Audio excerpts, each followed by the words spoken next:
Good day traders, welcome. In this video today, we're going to go through a step-by-step guide for beginners. Pay attention to these pieces of the Smart Money Concepts puzzle. I'm going to be going through each little piece that you see on this diagram in this video. It all starts with your daily plan that starts from a blank chart to the point where you enter a trade. The first thing you need to do is find a quality coin that you want to trade or an asset. And the best way I found in my experience is to find coins that are moving. So I'll open up Bybit, which is a crypto exchange, and I will click on the 24-hour, the biggest movers. And the ones that have moved the highest percentage with the highest volume in coin are the ones that I choose to trade for that day. Once you pick your coin, we look for these 5 things. Now these are all the pieces I had plotted on that chart that you looked at in the beginning. Helps you build a story.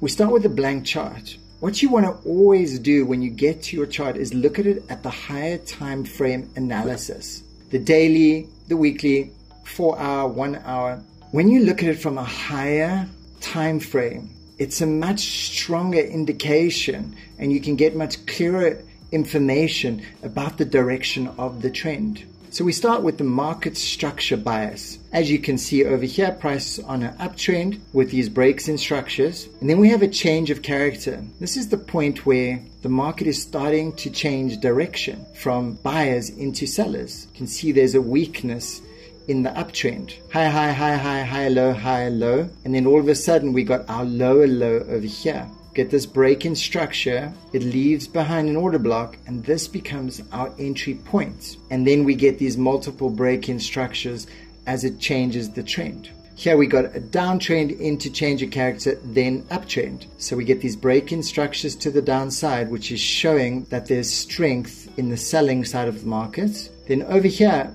as soon as we get this higher high, which breaks the structure, becomes our change of character. Generally, this happens with momentum, with displacement, and it leaves behind an order block. Price comes back into this, and this becomes our entry. And then it breaks structure again, showing strength in the buying side of the market.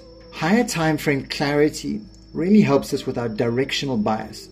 The high time frame is your way to predict the future when you can accurately forecast the probability of the higher time frame. Trading on the lower time frame becomes easy. The key is to develop a higher time frame bias to one side of the market. This will make your life easier and keep your win rate high. Analyze the higher time frame correctly and the lower time frame will take care of itself. So we start with the Bitcoin chart here on the 4-hour time frame. Looking at the bias, you can see it's on an uptrend. We got these higher highs and these higher lows. And this is the point where we've suddenly got this break and we got a lower low, which shows us there's a weakness in the uptrend. So we got this uptrend going up, and then this is where we got the change of character. First we get this break of structure, then we get a change of character, and it's a major market structure break. If it happens on a higher time frame, these breaks in structures, they become more valid, and we need to coordinate with the lower time frame and the higher time frame to find out if they're aligned, if we want to have really consistent success. Another way I found of really getting an accurate view of the higher time frame bias is shifting to Heiken Ashi candles. Heiken Ashi candles are trend candles, so they make it much easier to know the trend. So you go to Heiken Ashi candles on a higher time frame, weekly, daily, 4-hour, 1 hour, but always start higher and move lower. As you can see, when the Heiken Ashi has these flat backs, that is showing a strong trend. And if you can catch the start of it, you can ride a big move and make some really good profits. You can see flat back, big move, flat back, big move. Then the trend goes up, we get indecision candles, and then we get flat backs on the other color to show a trend beginning in the downside. Flat back down, you see flat back down. And this is on the higher time frame. So as soon as you notice this happening on the higher time frame, that is when you go to a lower time frame and you start looking for the same thing to happen. If we've got a downtrend on the higher time frame, we want to coordinate it with the downtrend on the lower time frame. Here's a close-up of the Heiken Ashi. See, as soon as we start getting these flat backs, flat backs, flat backs, that shows us that the trend is in motion. As soon as we start getting little wicks out of the top and the bottom with these indecision candles, That shows us the market is actually changing trend. Flat back, going down, down, down, down, down. Candles are getting smaller, smaller, smaller with more wicks to the upside, which is showing the transition from this downtrend into this indecision phase. And then we can wait for the next flat back candles, whether that's up or down, to start riding the next trend.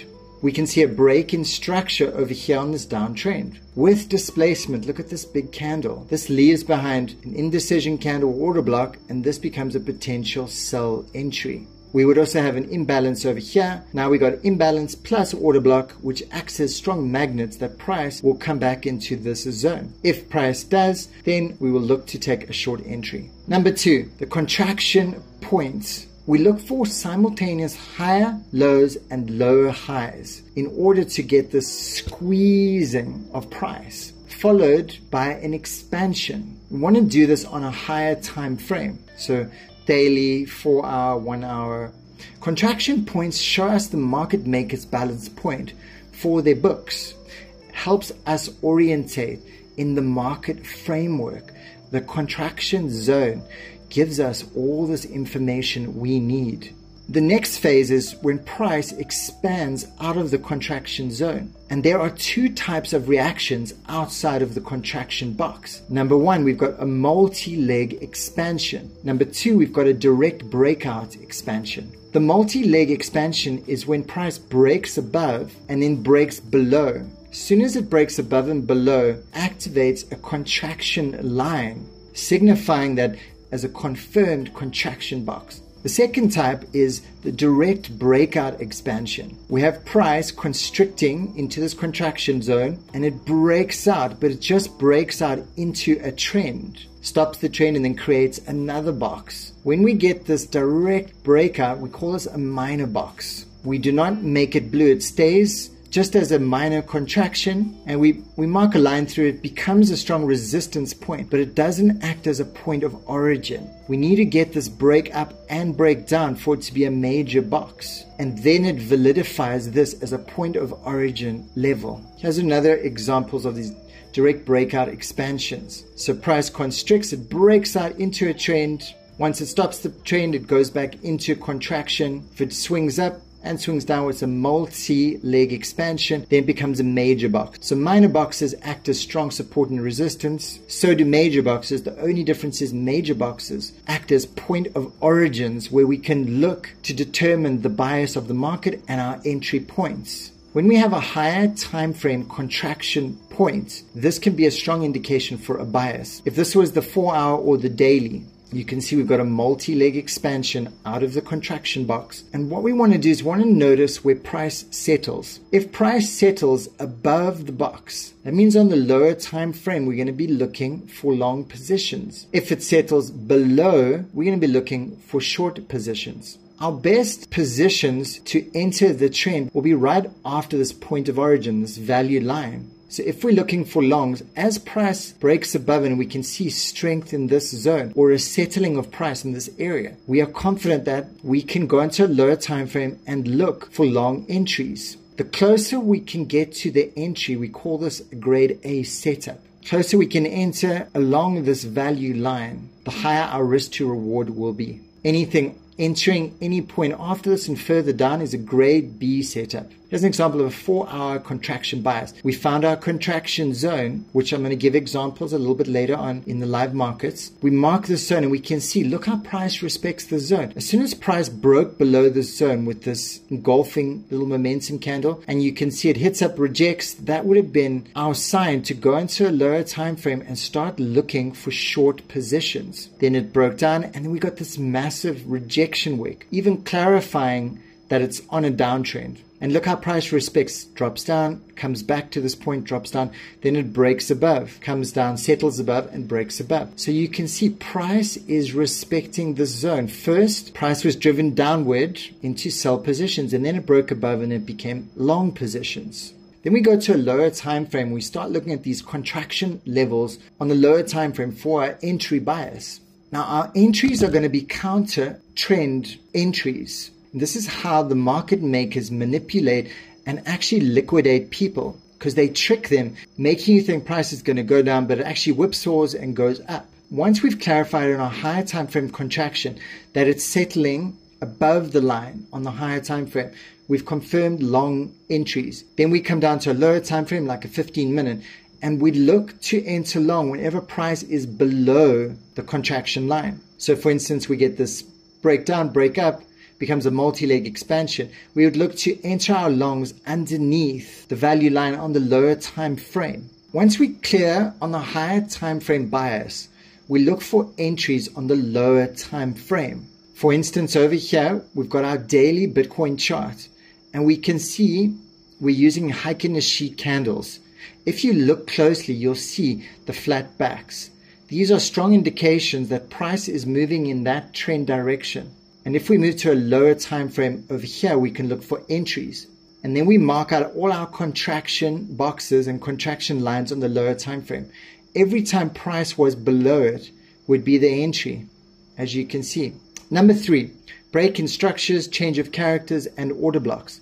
These help us continue to build the story. We have to bring all these pieces together. As you can see over here, big break in structure, big momentum candles. Price leaves behind indecision candles. We mark out these indecision candles. They become our supply zone. We wait for price to come back into these candles, and they become short entries. As you can see, this big wick, it's showing you the rejection to the upside.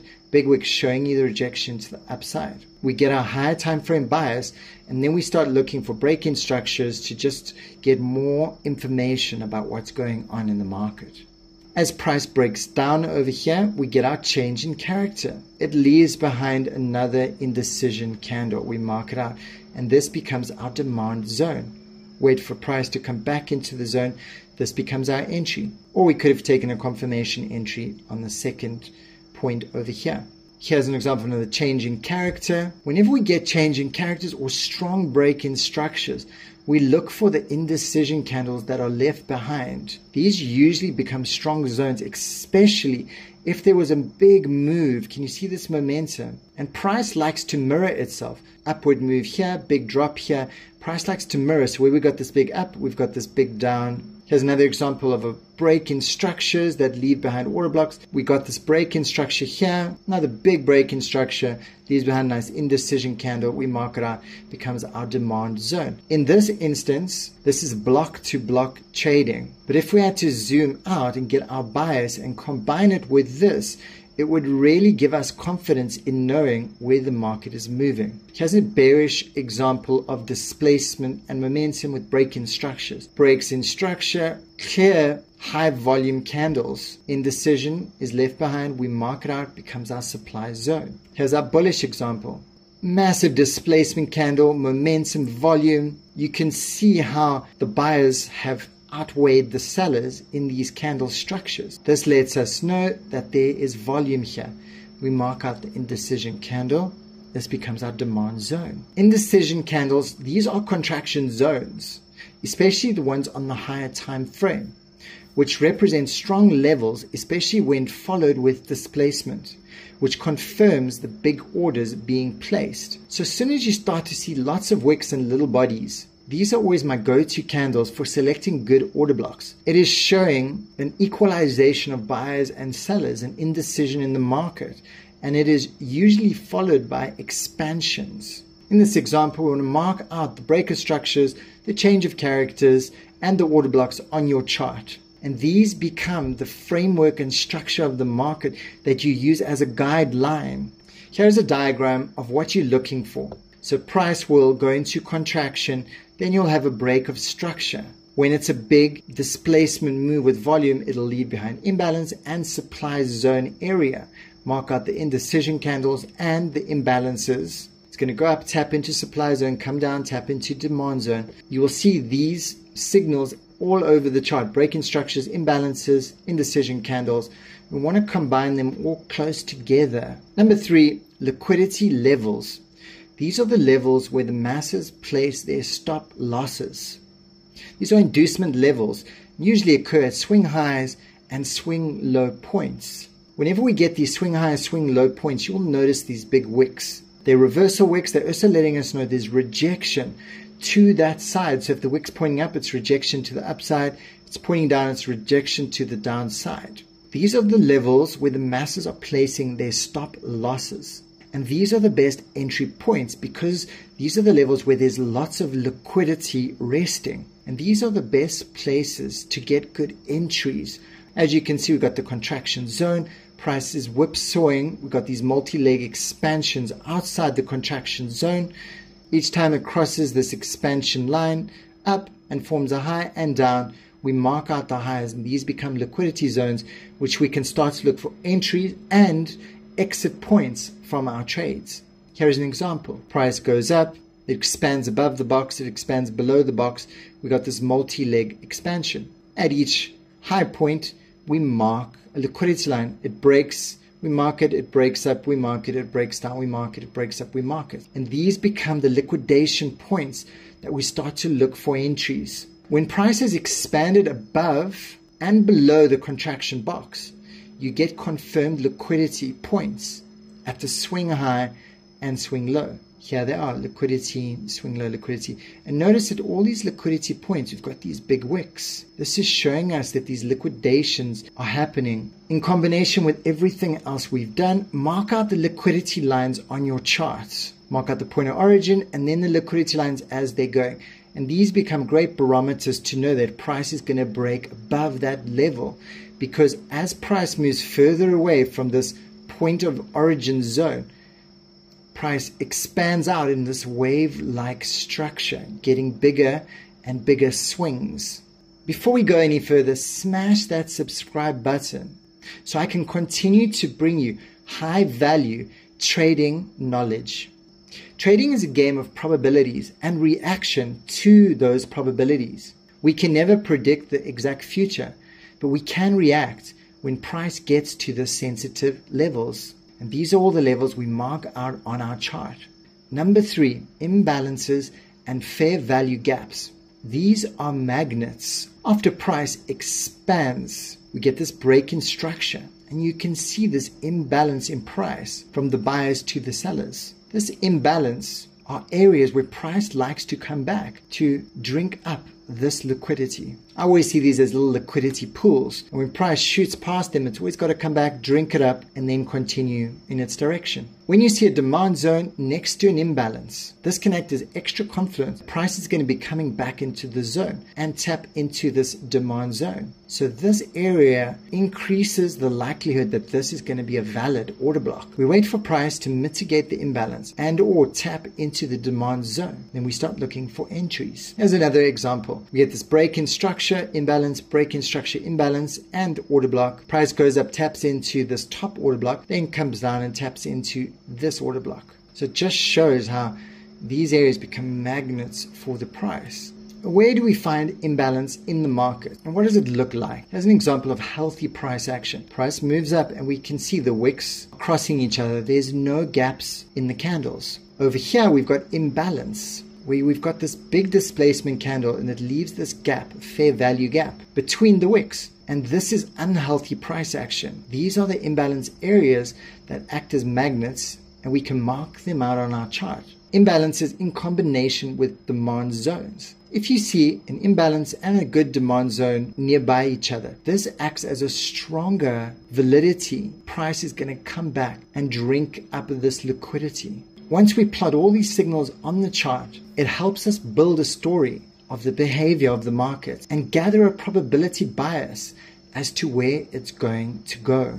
We look for entries at the indecision candles, which are extended away from up or down from the contraction zone. So you can see we've got the contraction zone here, the point of origin. Price extends far away. It's this elastic band that's stretching far away from the zone. The further away it gets, the more likely we're going to get this reversal. If it taps into a supply zone, that increases the likelihood because we've got this extension away from the contraction into an order block. We start to see big rejection wicks. We know it's tapping into a supply zone.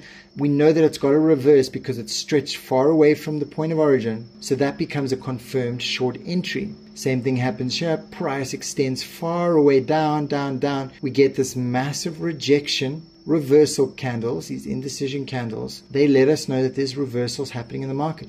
We could have even just waited until we got this big candle, which left a demand zone. That could have been our entry point. So we've got an imbalance over here. So we want to mark out break-in structures, change of characters. They guide us towards finding good order blocks. Imbalances act as extra magnetic zones. And then we look for these rejection and decision candles when price is far away from these point of origin zones. Once we get a good idea of a higher time frame bias, we can drop into a lower time frame, 15 minute for instance, and look for our entry points. So now we can add everything together that I've discussed. We first figure it all out on the higher time frame. Then we come to a lower time frame and we can start looking for entries because we're super clear now where the order blocks are, supply and demand zones, changing characters, break-in structures, point of origins. We have a blueprint of how the market is working, and we have designated areas where we are going to get interested. We get the contraction, it expands below, it expands above, it confirms the multi-layered expansion, which confirms this as the point of origin. Once it's confirmed, we wait for price to extend far away from it and tap into any order blocks. Number one, those act as entries, or extend below, and then we look for the rejection candles plus divergences, break-in structures. Let's go and have a look at the charts. Here's an example of what I do every day when I come to the chart. So I open my exchange, I click over here, click on 24 hour, and it shows me biggest movers. I find HNT, which has over $37 million worth of volume. This becomes the coin that I'm looking to trade. Then I open it up on the higher time frame, start looking at the bias. Start with a daily or even a weekly. You can see it's on a massive downtrend, keeps breaking structure here, breaking structure here.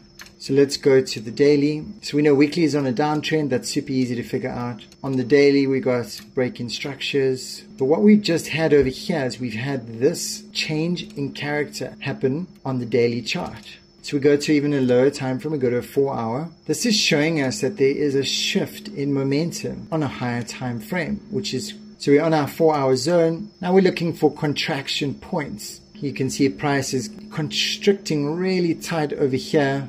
Over here, these become our contraction zones. However, this is a minor zone because we got a direct breakout expansion, not a multi-leg expansion. So let's see if we can find, let's go to the daily. And here you go on the daily. Can you see we've got these 3 candles that are super squashed together? Whenever we get 3 candles on the daily that are super squashed together, and you can see they're getting smaller and smaller, this becomes our contraction point. And we just had price break up and down and up again. So this is a confirmed point of origin. Go to a lower time frame and look how price is actually rejecting at this level over here. It's hit this level and it's at indecision on this point. So now we're waiting to see, is price going to rotate to which side and then settle? If it settles on the upside of this line, we're looking for long positions on the lower time frame. If it settles below, we're going to look for short positions on the lower time frame. We can also notice that here's an order block. So price is tapped into this order block on a contraction line with massive wicks, which is showing rejection. We find another contraction zone on the downside here.